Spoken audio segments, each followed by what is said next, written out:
Good morning, YouTube. Oof. Must be a record for me. Alarm went off at 4:30. Turned that bitch off at 4:36. Sat straight up. Got up front around 4:45 or so. Got out, did my pre-trip. Creep crawled over to the fuel pump. Oh, today is Tuesday, October 22nd. By the time I got done crawling, because I had 9 minutes before my team was up when I got up front. By the time I crawled to the pump, my team was up. Went on duty for pre-trip / fueling. Filled up, got 100 gallons of diesel for $2.70 a gallon. Got 18 gallons of DEF, which filled the tank up. Went inside, got me a Monster and a breakfast burrito. It is now 5:19 in the PM, and we are roughly 3 hours and 20 minutes away. So if I left right this second, ETA is 8:45. But it'll be about 5 or 10 minutes before I roll out. So we should be there right around now. Man, they wrap this shit differently here in Warrenton, Mo. So I'm gonna eat my burrito, and we're gonna get to road. We gotta be at Walmart by 9. Lord, and I got a freaking message this morning. Please update your ETA, because the system ETA said 9:30. Out there it's 9, so I really hope it's a dropping hook. Damn, do I hope it's a dropping hook, because Walmart can take up to 4 hours, and we know damn well they're going to take the 4 hours. Positive. Let's stay positive, right? Stay positive. Whew. All right. Yanama.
right, we're here. And it is the building is labeled Walmart, but the sign is Sam's, so it is a live unload. Now, we got here, we checked into security right on time, 9 o'clock. What you got to do here is the security will give you a dock number. You go put that trailer on the dock, disconnect, make sure tandems are slid back, wheels are shot, disconnect. Then you got to drive around the building over here in the front part of the building. Now the GPS tries to get you to enter on that on the first right. No, you got to go to the second right. That's the truck entrance, even though nothing here says truck entrance or not. But when I went to make that right, I knew it was this building, but it tells you to make that right and then an immediate left. But I noticed there were orange cones blocking that immediate left turn, so I knew I just went straight and I went to the next lot. So make sure you go to the second entrance, not the first one, if you come here in Gardner, Kansas, which I've been, well, I haven't been, I don't think I've been here before, but I know I've been in this area for something as a company driver because I remember that big BNSF terminal out there. Anyway, you drop the trailer, you got a bobtail around the front, there's tractor parking up here. You park your tractor, you walk into the office and check in. They give you one of these things. I feel like I'm in Outback or Chili's or somewhere waiting for my table to be ready. So they say, when this thing lights up blue, come see me. I'm like, okay. I might be dozed off by the end, depending on how long it takes. But the important thing is we made it, and hopefully we're not here too awful long because we go 45 miles away over to Lawrence, Kansas. Pick up a heavy load. All loads require pods with received stamper sticker. Please ensure. Okay, whatever. 43,000 pounds. For this trailer, we're dropping this one off of 177924. It's a dropping hook, so, and we'll pick it up 207599. So it's gonna be our heaviest load we hauled in a few weeks. But you know what? The rate was good to get down to Dallas, Wilmer, and we got open delivery anytime tomorrow. As long as it's hold up. No, that ain't right. Oh, okay. I was looking at the pickup delivery. Appointment in today. No, yeah, appointment in tomorrow at Post in Wilmer, Texas. Before midnight tomorrow. But of course, obviously, I hope I can get out here quick. Take the hour drive over there and get as much as that 532 miles done today. And 35 is just right here, so we'll come to 35 and just go straight down, right into Dallas. Bob's your uncle, right? So we'll get as much as that 531 miles done today. We'll deliver it tomorrow afternoonish, and I'm gonna start looking at the board, see if I can't find something to follow up. But I got a few of them that are saved, really good rates, just a couple hundred miles, but the rate is really, really good. And I could probably get, and where it's going over into Louisiana, Monroe, Louisiana, I could probably find a good follow-up from there. That's kind of the point. Get this load done, possibly pick up one of those Wilmer loads going to Monroe, Louisiana. I think it's Monroe. And then get another one from that area. Maybe get me down to Houston or something for a decent rate, but I'm not, that's just wishful thinking. If I can get to Houston, I'll take the weekend off. Maybe. I don't know. We'll see with the load board. The load board will dictate. The load board will dictate where I go and if or when I take time off. Let's get.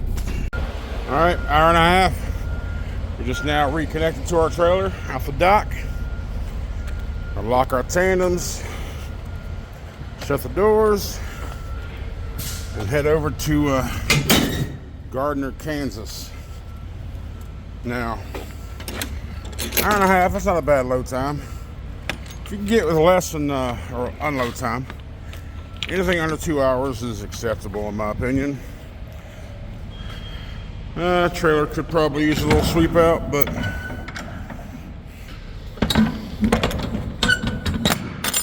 we'll see what they say when we get over there. I really don't feel like climbing today. Yeah, I woke up at 4:30. I think I said, let's head to Gardner. No, I'm in Gardner. We're going to Lawrence. Kansas. So I gotta take a picture of the bill showing this is proof of delivery, everything's signed and stamped and all that doohickey stuff. Use photo, save photo.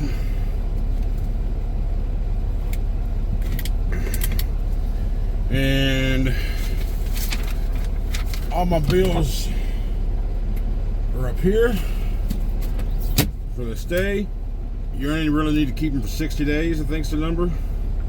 But I'll keep them up there until it gets overwhelmed, and then I'll just throw all the old ones away and keep the most recent ones. But I don't know. I kept them for the year, 15 months I was with, or the 15 months I was with as a company driver. I had all of them. I gave them to my DTL as a present when I left, and I'm sure he just threw them in the trash when I left. But so here you go, buddy. Every load you ever gave me, except for 2, because when you had 1 copy, they didn't have a copy machine. I took a picture of it and let them have it. So, all right, skip. Departing from stop, close out this assignment, and we are going over to Lawrence, Kansas. We'll hit reviewed. Let's activate this assignment real quick. Alright, so Lawrence plant, which is the post plant in Lawrence, because it's going to post in Walmer. Open up trucker pad. Let's put this address in, because it says 44.7 miles away from here in the assignment. Let's see what Trucker Path's real route says. 727 North Iowa Street. Post Consumer Brands, Lawrence, Kansas. Yes. On the preview, this thing says 34. Let's see what the drive view says.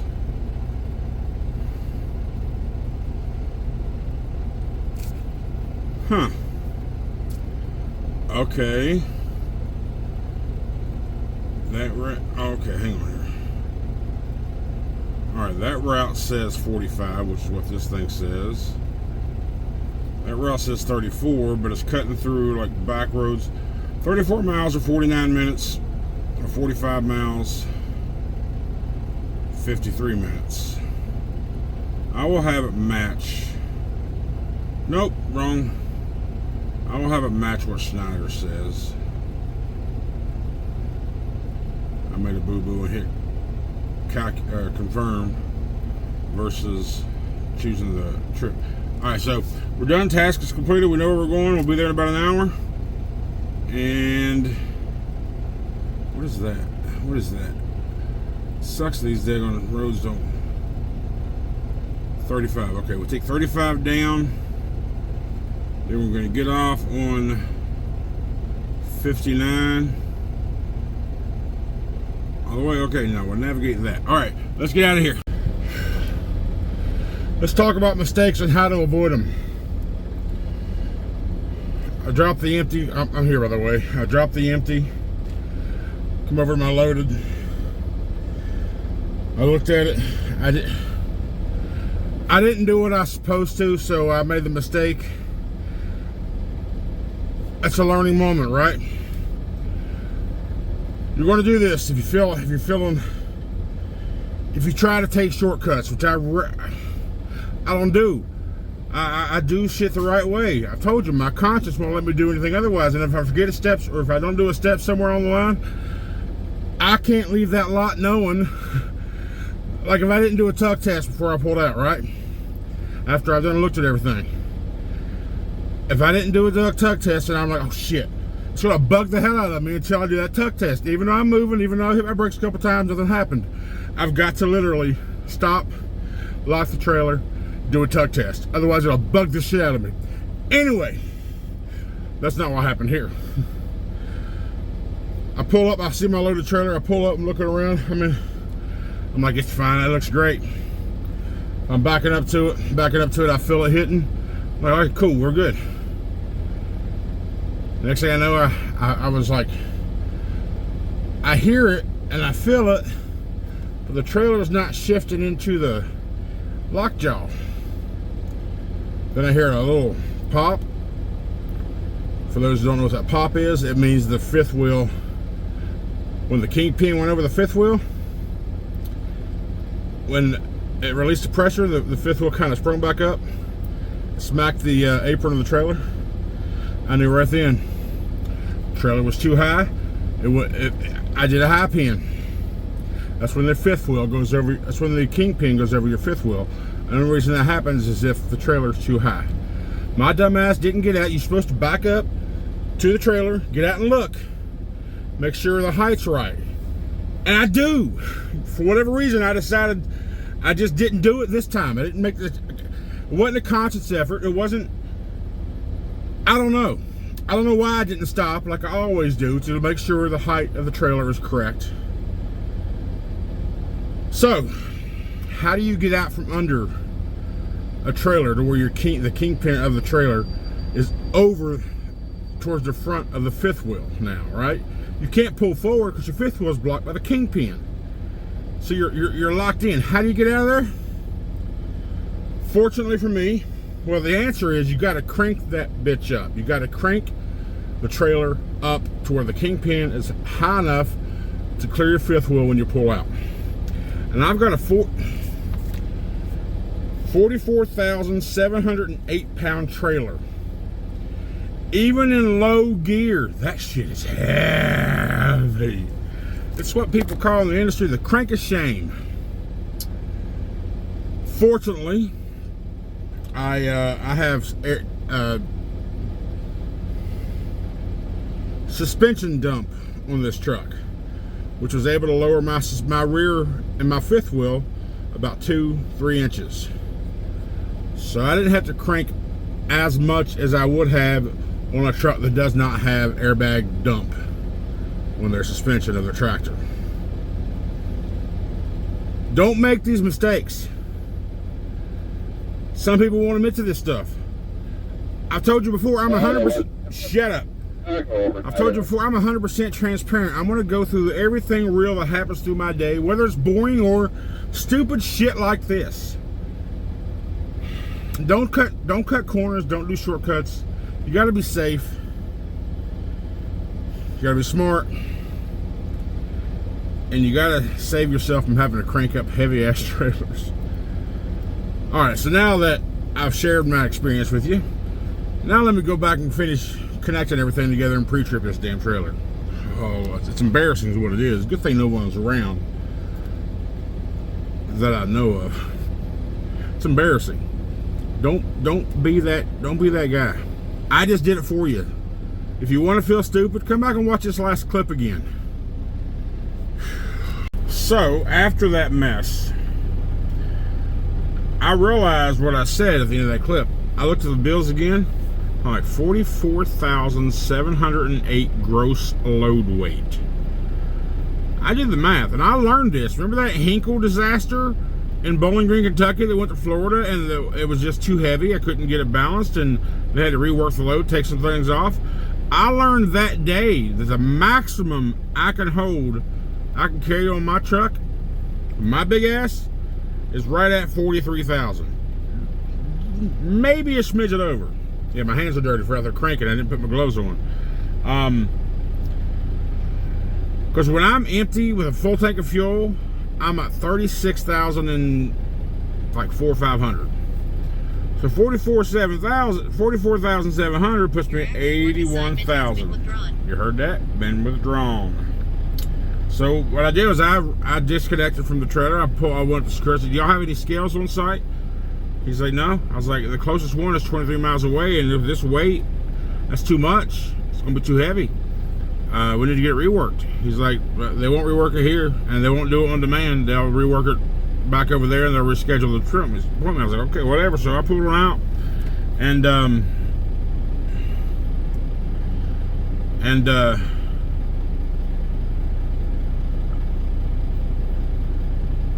called Schneider. I went blank because I just realized I got to go back and get my empty. And she got out to customer service. Their response to her was, "No, we'll reschedule it."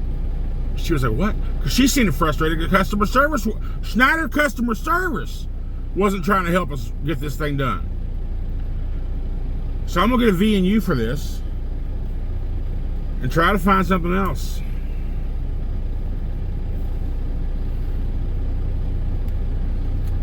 So crazy. Crazy. Where am I going to go? I'm in Lawrence, Olathe, Topeka area.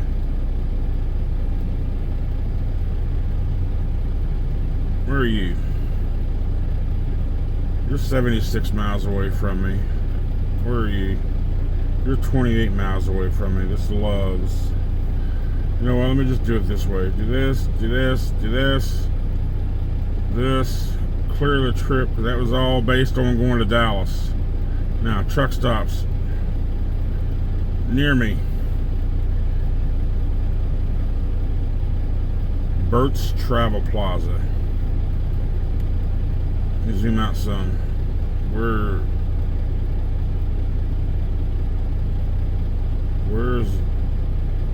that? That's down. Huh? Where are you, Bert? I'll do that in a minute. So I gotta go back in and grab my empty. So I have a trailer. Aggravating day. Alright, so we are here at the Burt's Travel Center, which is 32 miles away from the post.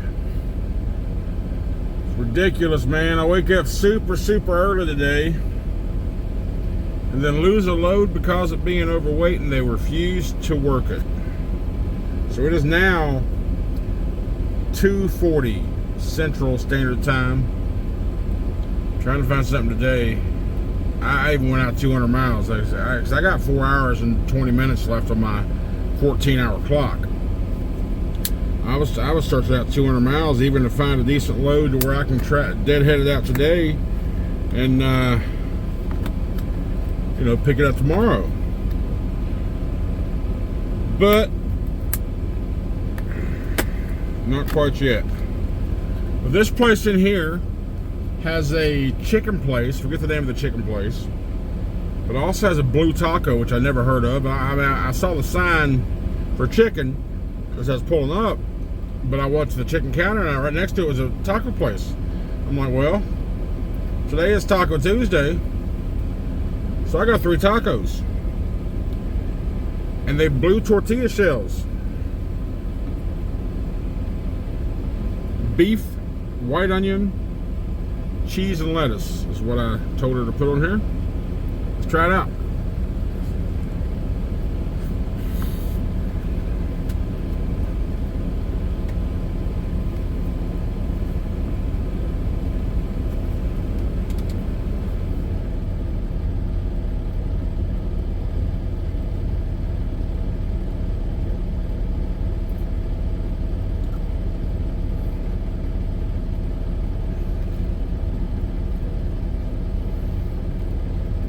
Tortilla's pretty thick. I assume it's made with blue corn. It's a freaking taco, man. Nothing special. I kept asking me if I wanted some queso or some salsa on there. I'm like, no, just as is. Maybe I should have got some queso, because it is a little dry. But whatever, it's a taco.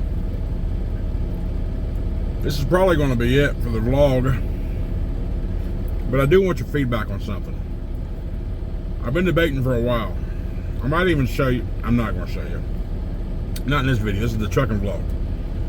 I've been debating on whether or not, if you notice, like I did a couple other off-trucking type videos in the past. Not many, but I've done a couple. But those were uploaded early in the day, right? So I might start putting more content on this channel, non-trucking, but it would be the early video, and that way you wouldn't have to watch it if all you want to see is the vlog. 4:30 p.m. every single day. So I'm thinking about if and when I do, which probably won't be often, but if and when I do non-trucking content and I decide to make a video out of it, I'll put it up at 4:30 a.m. You have your choice whether you want to watch it or not. So if a video goes out at 4:30 a.m. on my channel, it's not a trucking video. 90% of the time, it won't be a trucking video. 4:30 p.m., will be the trucking video every day.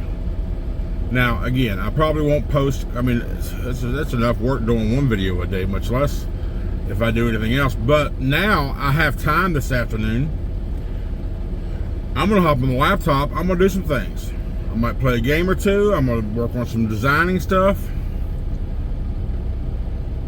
just things like that. So I don't know. Let me know your feedback. I even contemplated just starting a brand new channel just for that content. Should I mix non-trucking content on this channel but at a different time slot, or should I just take that content elsewhere? I want your input. I want your feedback. I mean, I don't want to start another channel from zero and help try to grow that damn thing. It might be the best solution, but I don't know. My brain's going all kind of wackiness because I like to be creative. I like to try to do things. I like editing. I like making videos. I love getting the feedback from you guys more than anything. Your feedback is what drives me.